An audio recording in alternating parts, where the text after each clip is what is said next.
राधे राधे सभी को। और मैंने बीच में भी वीडियोस नहीं बनाई थी, थोड़ा इधर उधर आना जाना रहा, अभी थोड़ा बिजी रही। उस दिन मैं किचन में काम कर रही थी, मैंने सोचा चलो आज वीडियो बनाते हैं।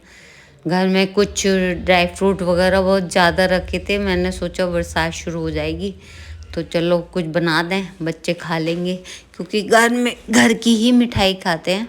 अब बाज़ार से जो मिठाइयाँ आती हैं अड़ोस पड़ोस में बांट देते हैं, या ऐसे ही मतलब हम लोग नहीं खाते, स्पेशली किसी को नहीं पसंद है। अब ये सारे ड्राई फ्रूट मैंने हल्के से रोस्ट करे, उसको हल्के हल्के घी में, मतलब डीप फ्राई नहीं किए क्योंकि बहुत घी भर जाता है उसमें।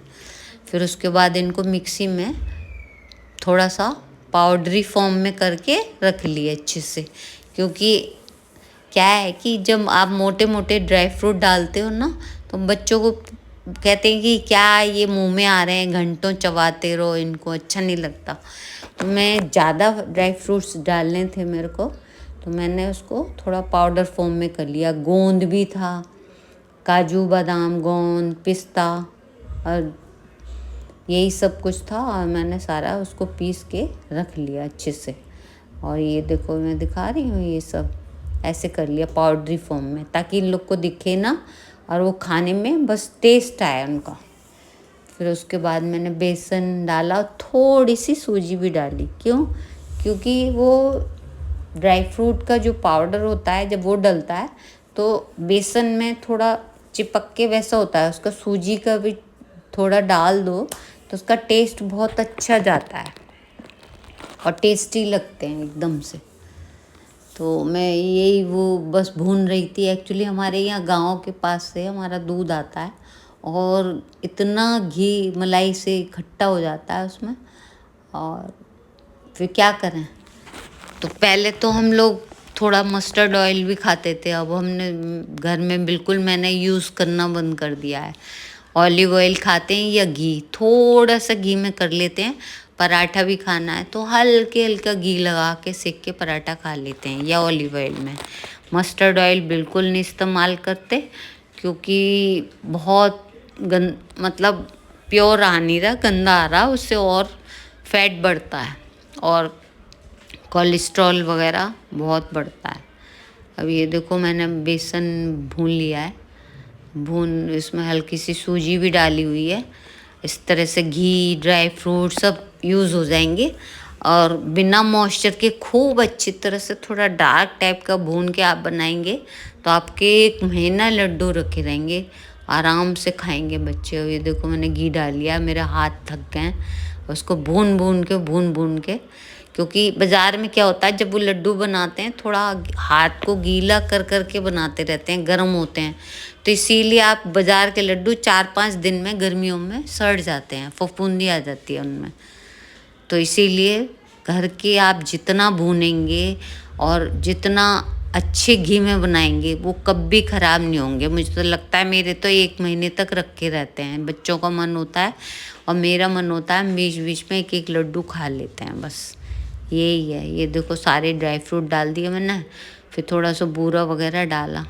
अब मैं कुछ दिन में ना, ये मैंने कोई खाना दिखाने के लिए वीडियो नहीं बनाई है, बस मैं बातचीत कर रही थी मेरे लाइफ में जब मेरे हस्बैंड थे, अब नहीं है, जब थे वो, तो अब ये मैं देखो बूरा डाल रही हूँ।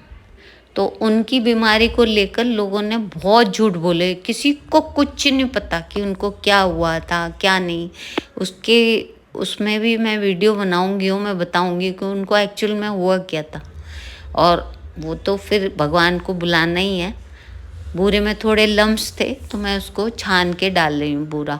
और ये बूरा वो सादा वाला शक्कर वाला बूरा नहीं है, ये खांड बोलते हैं, क्या बोलते हैं वो, हल्का पीला टाइप का जो खांड से बना हुआ बूरा होता है, एक खांड वाला, वो वाला बूरा है एक्चुअली।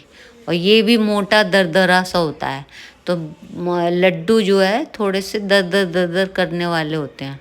अभी मैंने इसमें थोड़ा सा और बूरा डाला, मुझे कम लग रहा था। अब खा नहीं सकते क्योंकि भोग लगाए बगैर खाते ही नहीं हैं। प्याज लहसुन की चीज़ छोड़ के मीठा हो या सिंपल खाना हो तो वो भोग लग के ही खाते हैं। तो यही मैं बता रही थी कि तो मेरे हस्बैंड के बारे में, तो मैं कुछ वीडियोस बनाना चाहूँगी, जैसे कि बनाकर डालूँगी। मेरी बेटी ने कहा मम्मी बनाओ बनाओ डालो, तो जिसमें कि मेरे बच्चों की शादी को लेकर है बातें, या मेरे हस्बैंड की बीमारी को लेकर है।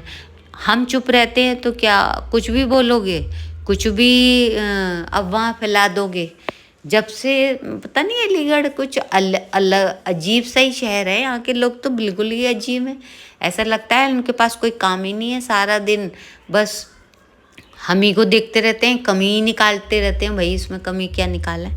हाँ ठीक है, तुम लोग की तरह एक्सपर्ट नहीं है उतना, कुछ मेरे को आता भी नहीं है। मेरे को कोई ऐसे कोई चैम्पियन भी नहीं बनना कुकिंग में, इसमें कुछ नहीं। मैं अपने मन से जीने वाली औरत हूँ। तो भाई क्यों हम पे सारे वो थोपे जाते हैं, ऐसे कर लो वैसे कर लो ऐसे कर लो। अरे तुम पहले अपने घर को तो संभाल लो, दूसरों के घर को बाद में संभालना, ठीक है ना। ज्ञान देना बहुत आसान है। अगर मैं पूछ लूँ कि तुम्हारे बच्चे क्या हैं, उन्होंने क्या किया है, क्या बने हैं, तो बोलती बंद हो जाएगी। मैं भी सवाल कर सकती हूँ, मैं भी अफवाह उड़ा सकती हूँ, पर मेरा नेचर ही नहीं। हमको बचपन में ये सब सिखाया ही नहीं।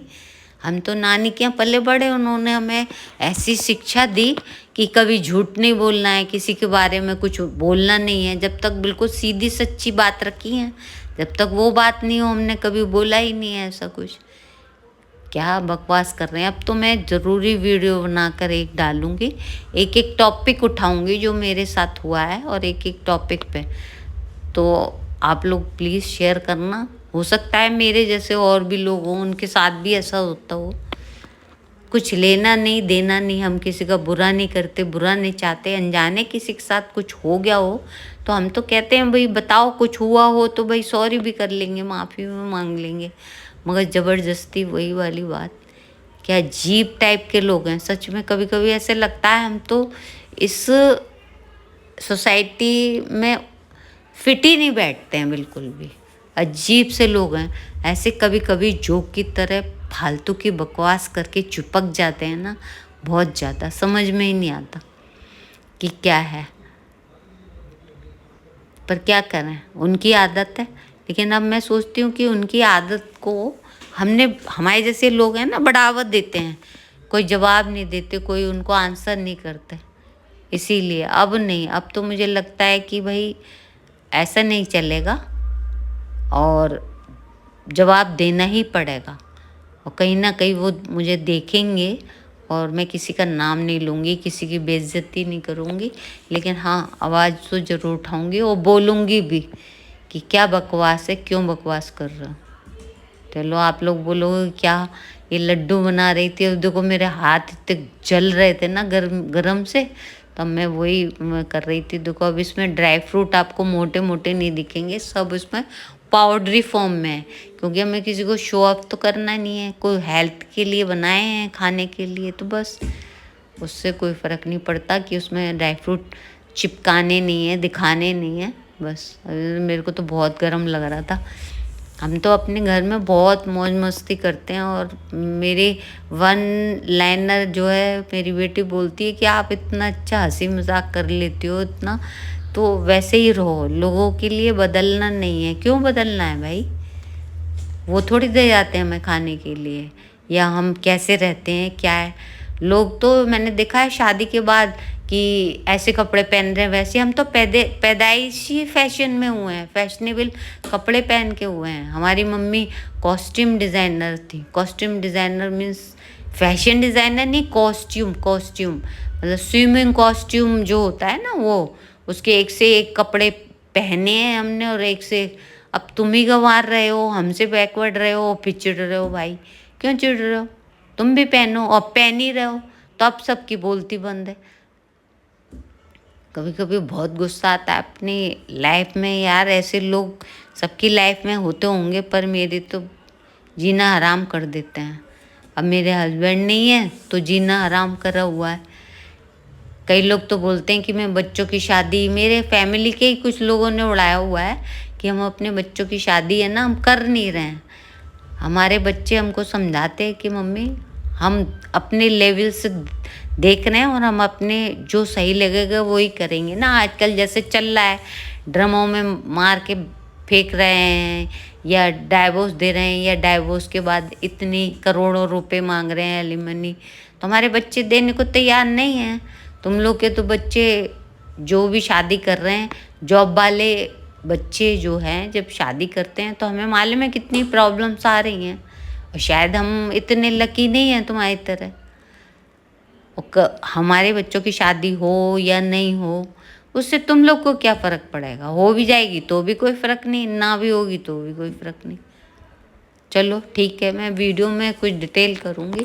ये देखो, मैंने एक भगवान जी का छोटा सा लड्डू बनाया था ना, तो मैंने भगवान जी को दिया और बेटी को बोला कि जाओ भगवान जी को खिला के आओ, फिर खुद टेस्ट करके देखो कैसा है। और वो हंसी मजाक कर रही है कि पता नहीं क्या कह रही थी कि भगवान जी जो है ये बोल रहे हैं कि और लेकर आओ, एक से काम नहीं चलेगा। हम लोग तो भगवान से ही बात कर लेते हैं, ऐसे हंसी मजाक भी कर लेते हैं उनसे। अब भाई सब कुछ उन्हीं का दिया हुआ है तो उनसे ही कहने की रखते हैं, बाकी हम इंसानों की बेइज्जती कभी नहीं करते और किसी को दुख नहीं पहुंचाते। पर कभी कभी कोई है ना, गीता में भी कहा है श्री कृष्ण ने कि आप जुल्म सहने की एक क्षमता होती है, उससे ज़्यादा मत सहो, बोलो। कभी ना कभी तो वक्त आता है, जैसे उन्होंने अर्जुन से कहा था कि नहीं, उन्होंने कहा अपनों से युद्ध नहीं करना, कि क्यों नहीं करना है भाई, करो, कभी ना कभी तो वो चीज़ करनी ही पड़ेगी, वही चीज़ है। अभी देखो मेरे लड्डू टोटली बन चुके हैं, ये देखो कैसे लग रहे हैं। हाँ, ज़्यादा देखने में पानी लगा के चिकने नहीं करे हैं, क्योंकि इससे मॉइस्चर आएगा, फिर फपून जाएंगे जल्दी। और ये देखो भर के बड़ा डोंगा बन गया, ऐसे बड़े बड़े बना दिए थे, मैंने कहा फटाफट ख़त्म हो जाए, मैं थक गई थी बहुत तेज़। और मैंने देखो मेरे चश्मा ये हल्का वाला बनवाया है ना, तो ये लगता नहीं है, मुझे सही लगता है, हल्का रहता है थोड़ा।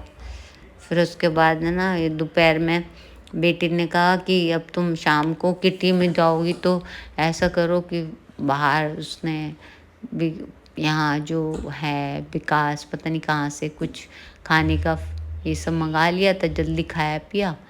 अब हम निकल लिए। मेरी सब मैच्योर लेडीज़ हैं 85 की और इतनी उम्र की हैं, उनके साथ हमें सीखने को मिलता है। किटी का ऐसा कोई वो नहीं है, लेकिन हाँ उनके साथ बैठते हैं, 4 बातें सीखने को मिलती हैं तो जाते हैं। अच्छा ओके, अब जा रहे हैं हम, शाम के 4 बजे हैं और मैं लाइट जला के, मेरा मोबाइल लगा हुआ था चार्जिंग, तो मैं देखने आई थी कैसी लग रही हूँ, मोबाइल उस पर ही देख रही हूँ। बाकी मैंने बेटी सो रही थी तो मैंने लाइट वाइट रूम की नहीं जलाई। और ये देखो मोबाइल में देख के पता चला कि मेरे बाल निकल रहे हैं, सही कर रही हूँ। फिर उसके बाद बेटी को जगाया कि भाई दरवाज़ा लगा लो, मैं जाती हूँ किटी में। भगवान जी को बाय बाय बोला, जाते आते एक बार भगवान को हाय बाय बोलना ज़रूरी होता है। Okay bye bye, Radhe Radhe सभी को, राम राम जी सभी को मेरा।